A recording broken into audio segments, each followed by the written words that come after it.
Hello, everyone, and welcome to today's episode of English Time Podcast. My name is Emma. And I'm Jack. How are you today, Emma? I'm doing great, and I'm really excited about today's topic because it's something we all talk about, jobs and work. That's right. So, whether you're just starting out in your career or you've been working for years, today's episode has something for everyone. We're going to cover some really useful expressions, vocabulary, and grammar that you can use in real work situations. This episode has something for everyone. Whether you're just starting out or you're already experienced, we'll cover useful phrases, expressions, and tips that you can use right away in your work life. So, stick with us. There's always something new to learn. And don't worry if some parts feel a little tricky. By the end, you'll understand everything perfectly. Let's start by listening to a simple conversation about meeting a new colleague at work. Yeah, this is something many of us experience at the beginning of a new job. Listen closely and don't worry if it's a little fast. Everything will make sense after we break it down. Hey Jack, nice to see you. Oh, hey Emma. It's great to see you too. How's everything going? Everything's going well. Just started my new job yesterday. It's been a little busy. Oh, that's awesome. How do you like it so far? I really like it. The people are nice and the office is cool. But there's a lot to learn. I still don't know everyone's names yet. That's totally normal. You'll get to know everyone soon. I hope so. By the way, do you have any tips for staying organized at work? I don't want to miss anything important. Definitely. I keep a to-do list on my phone and always check my calendar in the morning. It helps me stay on top of everything. Now let's take a closer look at some vocabulary and grammar. The phrase, "I started my new job," is pretty common when talking about your first days at work. Start is a verb that we often use when we begin something new. For example, I started a new job last month. She started working at the company yesterday. That's right. You'll hear this phrase a lot when meeting new people at work. And it's a great way to talk about changes in your professional life. The phrase, "stay on top of something," means to stay organized or manage something well.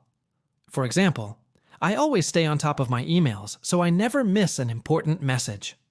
She stays on top of her projects by using a planner. Exactly. It's all about being proactive and not letting things slip through the cracks. We have the word to-do list. A to-do list is a list of tasks you need to complete. It's very helpful for organizing your day. For example, I have a to-do list every day. And when I finish a task, I check it off. It's such a satisfying feeling. You can also say, "I'm on top of my to-do list," which means you've completed all the tasks you need to. And now let's take a deeper look at some grammar.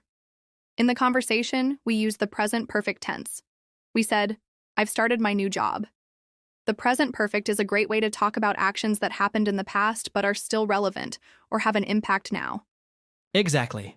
The present perfect is one of the trickier tenses, but it's also super useful in daily conversations. It's used to connect the past with the present. When we say, "I've started my new job," it means the action of starting the job happened in the past, but it's still important or relevant today because you're still working at that job. That's right. The present perfect tense doesn't focus on when the action happened, but rather the effect it has on the present moment. So you're not saying exactly when you started your job, just that it's happened recently and it still affects your current situation.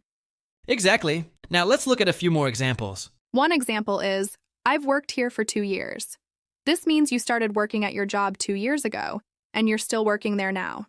The action started in the past, but it's still continuing, so we use the present perfect. Right.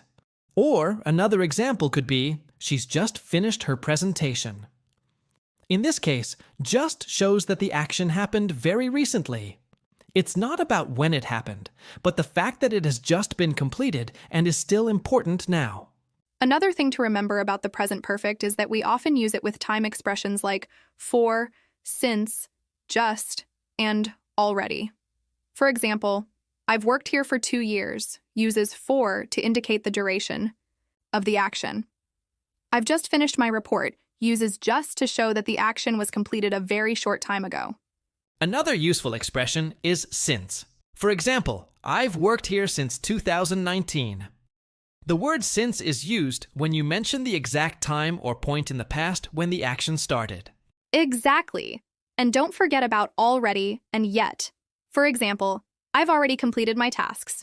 Or, I haven't finished my report yet. It can be a bit tricky to remember when to use the present perfect, but the key idea is that you're talking about something that has relevance or continues into the present moment. So even if it happened yesterday, if it's still important today, you use the present perfect. Let's make it a little more advanced. Here's a conversation between two colleagues who have worked together for a while. Listen closely.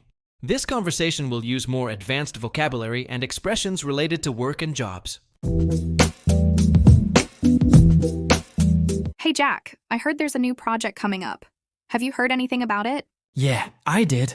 It's going to be a big one. The team has been asked to pitch some ideas to the client next week. That sounds exciting. Do you think we're ready for the pitch? I think we need a little more time to prepare, but we're definitely getting there. I'll stay late tonight to finish up my presentation slides. Good idea. If you need help with anything, let me know. I can review your slides before the meeting. Thanks, Emma. I appreciate it. I think we'll make a great team. Now let's break down the conversation. Even though it sounds like a casual chat between coworkers, there are some really useful grammar points and expressions we can learn here. Let's start with the sentence. The team has been asked to pitch some ideas. This is a great example of the present perfect passive voice. We usually say, they have asked the team to pitch ideas. But in the passive form, it becomes, the team has been asked. This structure is useful when the doer of the action, in this case, they, is not important or is unknown. Exactly. It's common in business English when talking about decisions, requests, or instructions. For example, the project has been approved. She has been invited to the conference. Another phrase we saw was, I'll stay late tonight to finish up my presentation slides. This is a future plan using will.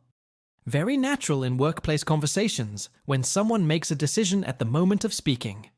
You might. Also here, I'll send you the email now. I'll take care of it. And did you notice this sentence?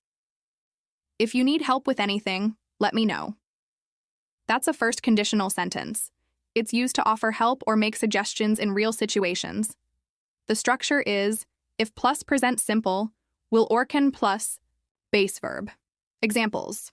If it rains, we'll cancel the meeting. If she calls, tell her I'm in a meeting. One more phrase I liked is, I think we'll make a great team. It's a nice example of a future prediction using will. It shows confidence and motivation, which is really common in teamwork situations. And don't forget the phrasal verb, finish up my slides. Finish up means the same as finish, but it adds a sense of completion or wrapping things up. Other examples.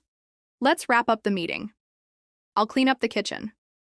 So, even in a short dialogue like this, we had present perfect passive, future with will, first conditional, phrasal verbs, natural work-related expressions.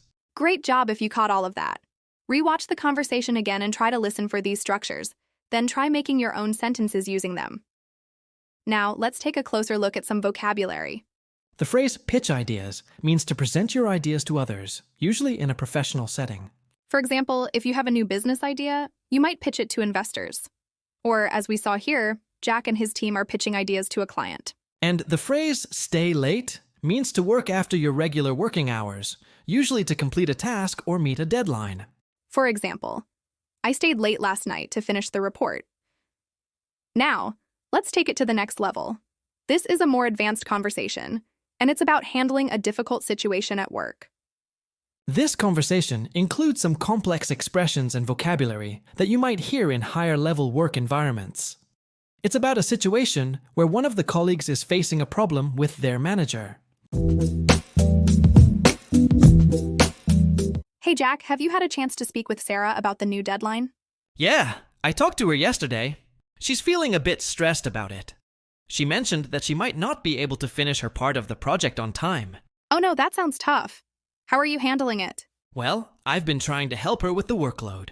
We're discussing ways to delegate some of her tasks to other team members. I suggested that we approach the manager and explain the situation to ask for an extension. That's a good plan. I think the manager would appreciate the honesty and teamwork. Have you considered presenting a backup plan just in case? Yes, that's actually a great idea. We'll prepare a plan B and show how we're managing the tasks in the best way possible. I think that approach will work well. It's important to show that we're being proactive and working together as a team. Let's break this conversation down and learn some grammar and vocabulary that professionals often use at work. First, look at this sentence. Have you had a chance to speak with Sarah? This is a great example of the present perfect tense. Have you had? We use present perfect when we talk about experiences or recent events that are still relevant. Other examples. Have you seen the new report? Have you finished your part of the task? Next, Jack says, she mentioned that she might not be able to finish her part of the project on time. There are two advanced features here. Reported speech. She mentioned that modals of possibility might not be able to. This structure is often used when reporting conversations in a polite or indirect way. Then I say, we're discussing ways to delegate some of her tasks. This is workplace vocabulary. The verb delegate means to assign tasks to others. Other useful business verbs include coordinate. This means to organize people, or tasks, so everything runs smoothly. For example, I'll coordinate with the design team to make sure the slides are ready. Oversee, this means to supervise a project or a group of people to ensure everything is going well. For example, Sarah oversees all our client communications. Implement, this means to put a plan or decision into action. For example, we're going to implement a new strategy to manage the deadline.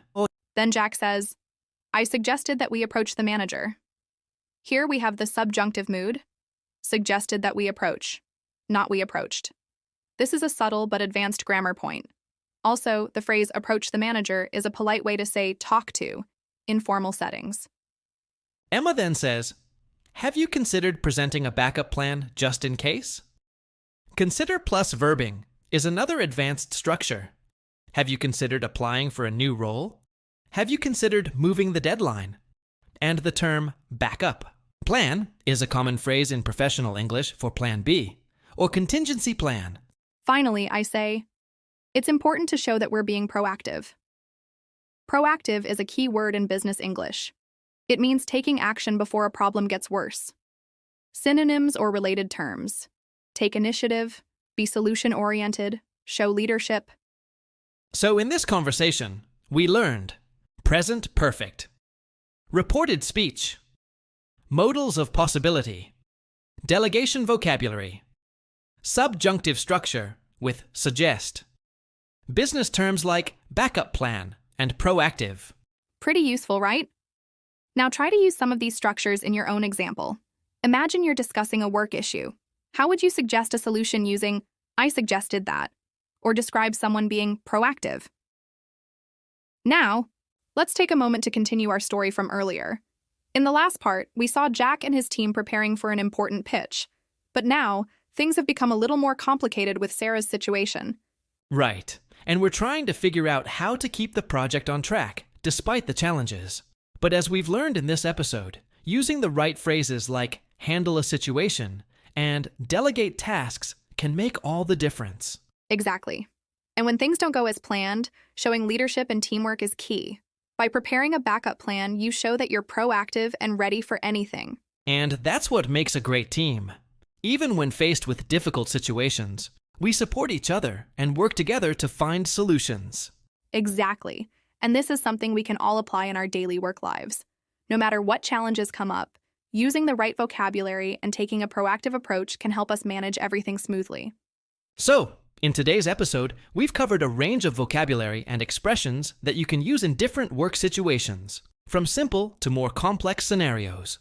Yes, we've learned about handling situations, delegating tasks, and presenting backup plans, as well as important grammar points like the present perfect tense. Now, your challenge is to practice these expressions. The next time you face a work challenge, think about how you can apply what you've learned today. And don't forget to join us for the next episode, where we'll cover even more interesting topics to help you improve your English and feel more confident in your work life. Thanks for listening, and remember, keep practicing, and we'll see you next time. See you next time. Bye.